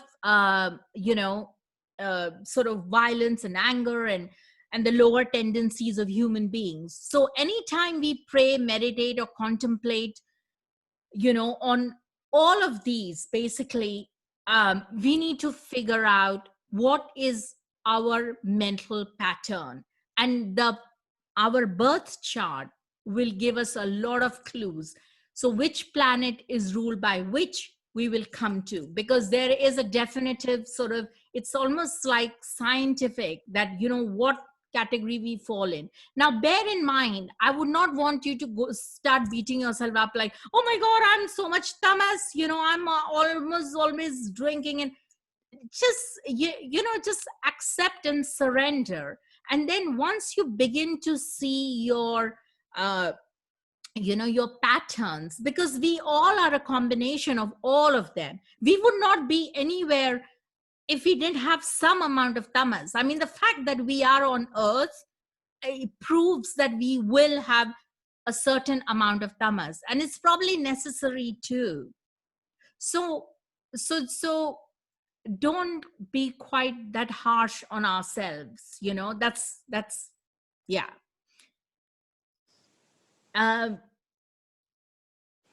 We will leave this for later. It's getting a little bit complicated. So let's see the next. Now, this is an important lesson of Parashara. He says Vishnu as the Gunatita, that is beyond the grip of the gunas. That means Sri Vishnu, who's the Lord of all matters, who is undefiled spirit. He's endowed with all the three gunas, and yet he transcends the grip of the gunas, which is called the gunatita. So this is giving us a lot of clue of, about the way we are meant to be. It's basically saying that it's not suffice to just be, oh, I'm just going to sit in a cave, I'm going to meditate, I'm going to have just like just good thoughts, nothing else, not going to meet anyone, detach myself, no, do nothing, and I'm going to just do prayers and just chanting, and that's it, and I will reach the highest of sattva gunas. But that is not the way it will work. We have to be on earth, we have to live here. Even if you give even the sadhus or the sage, the people who renounce everything, even they are a combination of the three gunas. And it's not just suffice to say, oh, I'm going to be like just the sattva guna. The main idea behind it is that we need to go beyond the gunas. At some point, that is our end goal in sight, taking all the gunas. That is where the gunas don't matter, because we will be so evolved, so conscious as beings, that these gunas will make no difference. Then we'll be the gunatita. That is, we are knowable, so that is really the what Parashara is alluding to, that we have to unlock being in the grip of the gunas. We will come back to the Shri Shakti later, and here, as I mentioned already, the Rajas Tamas will, that Rajas energy is the spark of the soul. We will come to the planets associated with it. It gives us activity. Then the Tamas is about materiality. They're steeped into materiality, eating, drinking. They can't think anything beyond it. And then the soul, the sattva, of course, is like going beyond the material world. It's the energy of liberation. So that we've already got, we figured out. Let's move. Yes. The Rajasic chants or mantra sounds will keep you searching for the next best thing. That is Rajasic nature. That's Venus and Mercury. These are the two planets with the main Rajasic bent of mind. So for example, if you are Virgo rising, or if you have Mercury on the ascendant, you will have a certain way of Rajasic nature in you. You will always be, even when your approach to spirituality will also be Rajasic. Hey, let me make a DVD of my, all the mantra chants, and let me just listen to it in the car while I'm driving my kids to work. That is a very Rajasic way of being.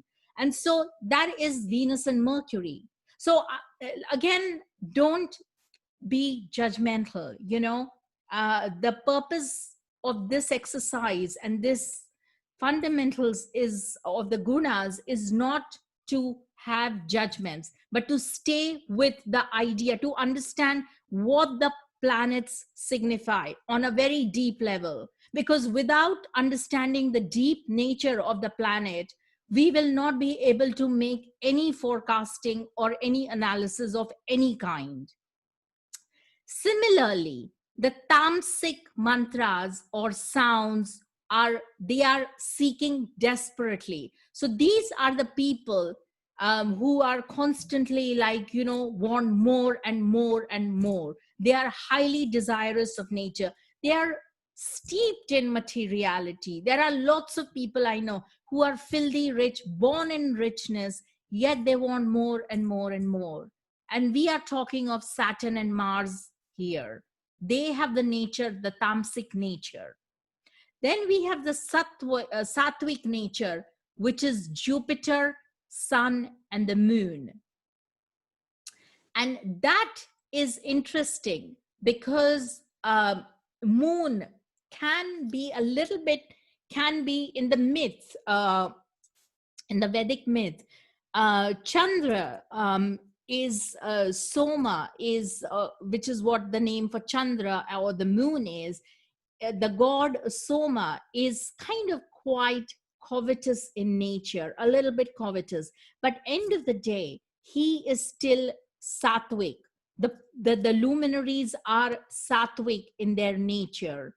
And so they feel light, the sounds of sattvic kinds, they feel beautiful, they feel devotional. That is how the feeling of sattvic-ness, if I call it, is. So Jupiter, Sun, and Moon are sattvic planets. So if somebody is born with, let's say, Jupiter in Scorpio, in the Scorpio Lagna, of course they are ruled by Mars and they are ruled by Ketu, but they will have a very strong sense of Sattva Guna in them because they have Jupiter on their ascendant. That is going to be there no matter what. So please understand that this is not, I'm not saying that, oh, you know, it's not a negative judgment, it's a judgment. It's basically you're ascertaining and analyzing what is the nature, what nature it will impart you. So don't get too attached, even when you are analyzing yourselves from the gunas and the elements perspective, because there's no point getting attached to it. You just are, you know. And remember one thing, that the ultimate aim is, remember what I said before, the Vishnu, that is our aim. Vishnu as the Gunatita, that is beyond the grip of gunas.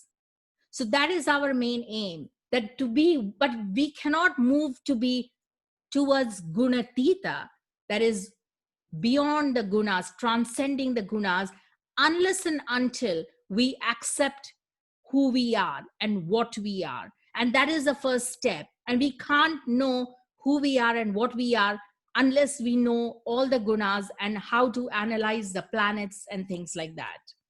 Is everybody okay with that? We will do one more slide about the planets, and yes, and then we will skip. Is that okay? Yes. Yeah. Yeah. I know it's heavy going, but you know, I can't. I'm trying to do like the entire Vedic thing in like 2 hours. So now the composition of the manifested universe is influenced by the Pancha Mahabhutas, as we already saw. And that is, oops. And that is, one sec. Where were we? Yeah, and that is the 3 gunas or attributes, which are qualitative states of nature. So here we have the Rajas guna, which is ruled by Brahma, Saraswati, and Venus and Mercury are the Rajasic planets. Under the Sattva, and yes, to say about the Rajasic, so basically, they are constantly creating things, they are greedy, they have an energy, they always want to be doing stuff. So we already went through that. Then the Sattvic guna is to do with Vishnu, energy of Vishnu. And they have higher levels of consciousness. They are interested in knowledge. They are interested in philosophy. They are interested in improving themselves. They are not interested in anything else. And that's the sun, moon, and Jupiter. And the divine element or ether or Akash Tattva is their Tattva or the element. So you see, I'm combining the elements and the gunas. And the tamas energy is transforming, dull, slow, without thought, unconscious, ignorant, problematic, destruction, dissolution. These are all kind of the feeling of tamas energy. And the energy is of Rudra, the god of destruction or destroyer. you know, and that is a form of Shiva. And so the planets that come under it are Mars and Ketu, which is the south node of the moon, which is a very strong fire element, and Saturn and Rahu, which is a very strong air element. Now, I think guys will do very, very well if you just remembered this. If there is any slide I would say you need to remember is this one. It's really vital because here there is, like the one in blue is air element. The one is Agni Tattva, is the one in red. Agni is to do with fire, Mars, and Ketu and Sun. They fall under the fire element. Venus and Moon are Jala or water planets. And the Mercury is the earth element. I think, and again, the gunas you need to remember, because without this is like the bare bones. Without this, we are not going anywhere, literally. Then I will skip this. This is interesting. This is another slide because this will give you a lot of clue as to the problems with, if you have problems with the Mercury or the earth element, Prithvi Tattva, then Ganesh is a deity. And it rules the smell element or the Gyanendriyas or the smell element, the nose element, and the knowledge that you get from the nose, of course, is the smell, and the organs of action, that is the body action, is the generating urethra organ, the generating organs. Then come the Jala or the Shakti, the moon and Venus, which is the water element, whose, the taste is the main thing, and the tongue is the main Gyanendriya, which is the associations, taste and tongue. I mean, that's kind of obvious, yeah? Taste and tongue, nose and smell. So you get the picture. And the Karmendriya, that is the organs associated with it, are anus evacuating organs. Then the fire element is Surya, which is sun and Mars, which is the sight. And again, sight and eyes are closely connected. Jyotish certainly falls in this category. And the feet and locomotion are its modes of action, that is, of organs of action. Then we have the air or the Vayu element, Saturn and Rahu, and Shiva is the deity. And the skin and the touch of the air element falls under the air element. Sound also comes from here, and the hand and handling. Sorry, sound comes there. Sorry, I think this is a misprint here. I will change the slide here. Shabda and Sparsha. It should be Sparsha. And the skin is again the Gyanendriya associated with it. Obviously, when we talk of the skin, we are talking of the touch here, and the hand and the handling of it is one of the organs, modes of action. Then, of course, we have the last one, which is Vishnu, and that is to do with Jupiter, and that is ruled by sound, the Akash Tattva, the divine element.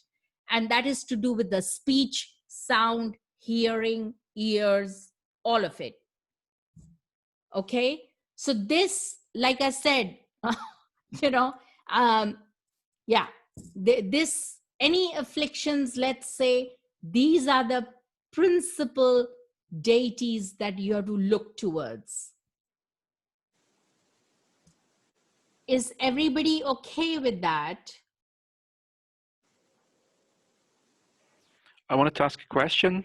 Yes, carry on. When you were going through the planets associated with the sort of gunas, and you were saying Mars was associated with the Tamsic, and that had qualities of being slow and dull. I raised that question there.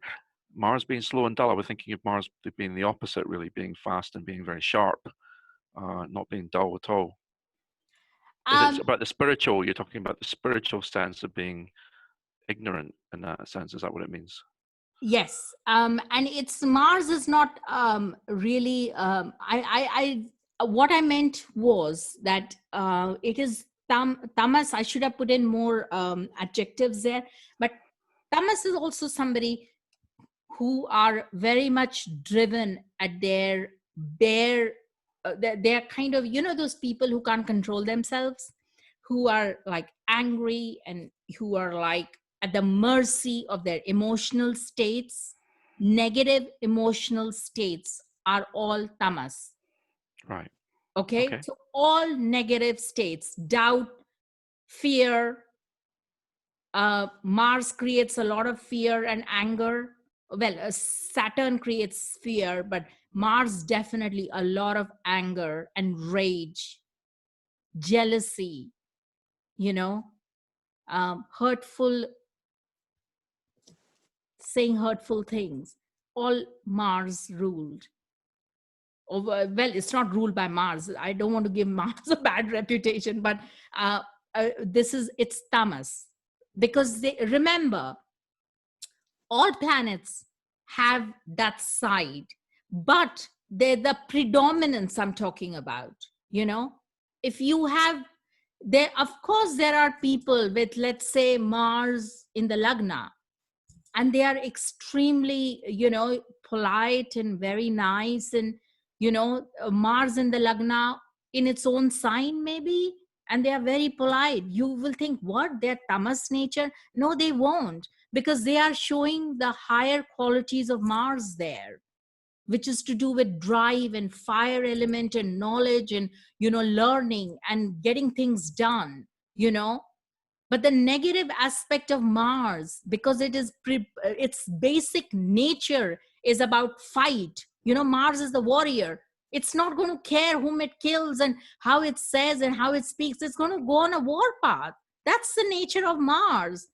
He's the general. He's not going to sit there like, oh yeah, I'm doing this and I'm doing that. You know, I'm going to negotiate. That's Mercury for you. Do No, you that's see? fine. I get. It was just the way you worded it. It just looked a bit. It just looked a bit incongruous. That was all. But you've clarified it. That's fine. Yeah. Okay, cool.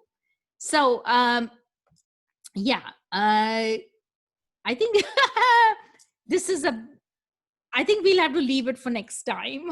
Monday, is that okay? Yeah. I think we've had our fill. Yes. So will we get a copy of this presentation as well, so that we can read it as well? Yeah. I mean, and just to clarify, is this the foundational stone, as it were, for Vedic astrology? We need to solidify this before we move on to anything else, because it is Definitely, absolutely. You need this, and the which one? Where is it? Oh my God, I'm lost in my own slide world. Okay, yeah, there we go. This one, definitely, without a doubt, absolutely. You have to know the element theory. I call it the Mahabhuta. Pancha Mahabhutas is a great 5 element theory. And the gunas, you got to know the gunas. We won't be able to make a right analysis without the gunas. You know, it's very important that you understand it. You don't have to like mug it up, but you have to have an understanding of it, you know. okay. Do you see that? Yeah, it's just very different from kind of traditional astrology. And I mean, I wouldn't have associated Mercury with Earth. I would have thought that was more air, but it's just getting your head around the different kind of way of looking at things. Yeah, it's going to take some time because like the way you look at the charts are different, the elements are different. It's you know, it's a different way of thinking about certain concepts in astrology. Because these I can relate to, like, you know, Mercury is, sorry, Mercury is not air. Yeah, but I mean, here is Earth, right? But I would have associated Mercury with air. Yeah. Okay. Yeah. So like, it's a different kind of like system of thought. But I completely appreciate. I mean, it's definitely, there are loads of different kind of strong points to different ways of astrology, and I love the fact that this is linked so integrally to like a spiritual kind of pathway. Yeah. Which is phenomenal, because I got a medical astrology report done because it's something I want to do, but I've never touched it yet. And to know the precision that you can do from all the degrees and the sub-degrees within a particular house and sign is phenomenal. So lots of study to do. Yeah, absolutely. And like you say, like I said, the Jnanendriyas and the Karmendriyas, you know that, if affliction to any of these planets, it will result in problems in these areas. Like, for example, if you have like an affliction to, let's say, anything like Jupiter or Moon, Venus, and, I will come to the afflictions, so we will have to, any affliction to, let's say, the water element, let's say with an fire element and a air element like Saturn or Rahu, it's under a affliction, a huge affliction. So then we will need the Shakti, we will need the Durga, to bring it out of that affliction. We cannot do anything without it. We will be like, whoa, and this is where completely the Jyotish or Vedic astrology completely takes a U-turn compared to the Western astrology, because because Vedic roots go far back. They're very clear on their concepts, and they're very clear on how to step by step, how to analyze and where to look for, what to look for. There are clear rules. You can't make stuff up. But what I can say is that once you're familiar with a lot of it, then at some point, even the intuition will start to work accordingly. And then things will get kind of, fairly, it'll flow. But the initial learning is like learning a new language,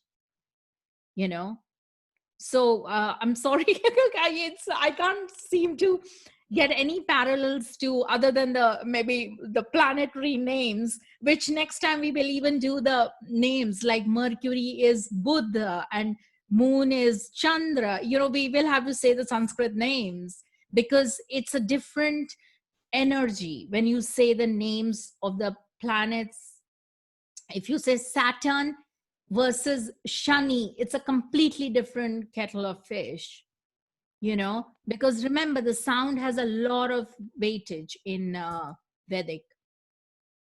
Does that answer your question? Yeah, thank you. I look forward to learning more. Okay, anything else? Any questions? I'm happy. Hi. Can I have a quick question? Who's that? It's Arfan. Arfan, hi. Hi, right. So the question about the elements, but the earth element is ruled by Ganesha. So if somebody's lucky in the earth element in the birth chart, should they recite the Ganesha mantra to... Oh, yeah, absolutely. Yeah. Totally. We have next time, over time, I will even give you the Ganesh mantras, for each of the zodiac signs, each of the signs, there are particular Ganesh mantras. So for your rising sign, there is a particular Ganesh mantra, and they're really short and they're beautiful, and there are various stories attached to each of the forms of Ganesh, which are related to each of the zodiac signs or the Rashis. And absolutely, you have to go first to Ganesh, Every prayer, every mantra, every single ritual, fire ritual, yajna that we begin, we always bow down to Ganesh. Ganesh is the first deity we go to. First, always. Only because he is the overseer of the bhuloka, our earthly existence here. He oversees everything. And so Ganesha, everything to do with the material existence on this planet is ruled by Ganesh. Okay. And where does Ketu fall in the elements? I've not seen the Ketu. Ketu is the south node of the moon. Ketu indicates lineages, the mother. It's also, our path for enlightenment. Okay. Does it have an element, or is that A fire element here? was a fire element? Okay. Where is it? Yeah. Oh, it's not here. Sorry. It's at the back. Here. Okay. Okay. Yeah. Mars, Ketu, fire. Okay. I can see. Thank you. Yeah. So yeah, very strong. But Ketu is a sort of, it's these are the building blocks. But Yeah. things will get a little bit more clearer with every sort of lesson. Every class, yeah. And also I would encourage all of you to kind of read a few things about it in the Puranas, and Vishnu Purana is a very good resource. And I've given a list of things, but those texts don't have the Puranas, but it will help. Even if you get one Purana, like the Garud Purana is very, very fantastic book, because it'll tell you all about the creation theory. It'll tell you the hells, the heavens. It's like reading a epic. Really, it's entertaining too. It's got astrology in it. It's got the most amazing chapter on gems and gemstones and the ancient gems. I would encourage you to do a little bit more research. Yeah. Okay, that's fine. Thank you. Okay, lovely. Any more questions? No. Sorry, carry on. Sorry, carry on. You go. I've spoke already. Now, can we access recordings of this? Because I missed the beginning. I was working at work. Yes, James. We will. Will that be on sort of Facebook or? No, it'll be on my YouTube channel, which I've created. Okay.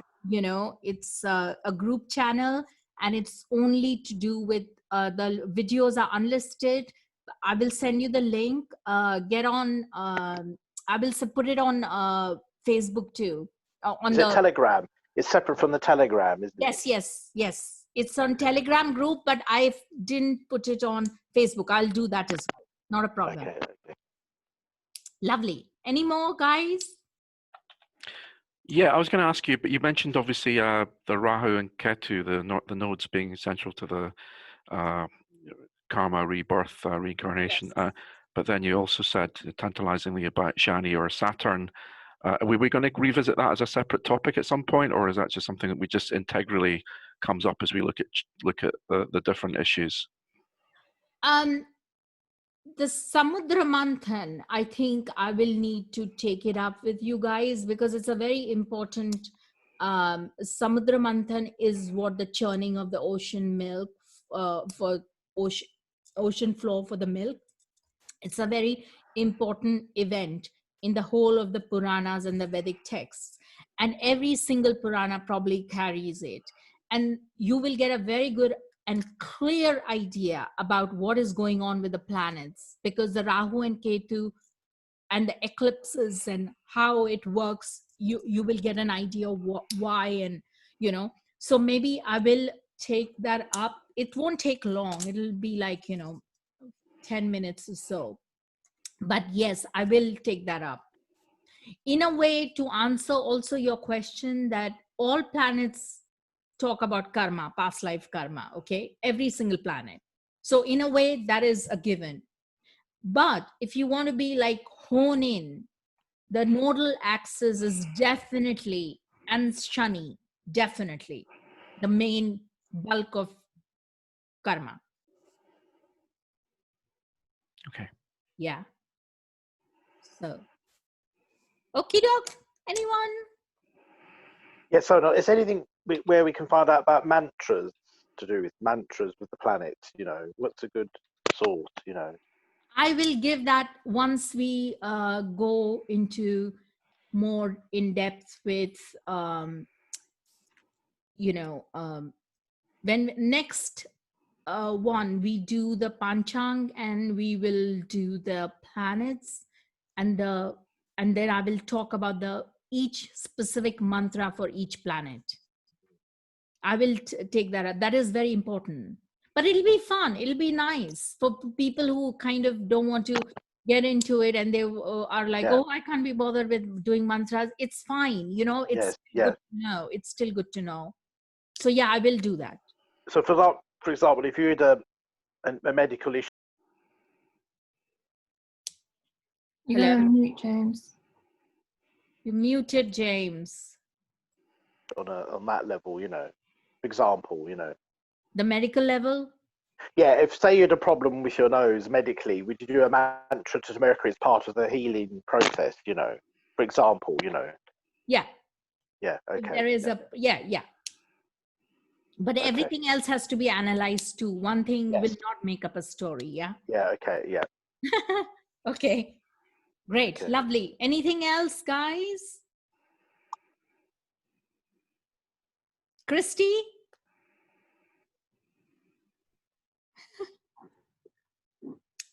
Okay. So I'm signing off. When are we back again? Is it Monday? Is it Monday? Yeah. Monday. Right. Okay. Thanks very much. Thank you, Sonal. Thank you, guys. Hari Om Tat Sat. Bye-bye. The Mondays will be recorded as well, won't they? Yes. Okay. Thank you. I will be recording all of them. Okay. Okay. Thank you. Thank you. Thank you. Bye. Bye. Thank you.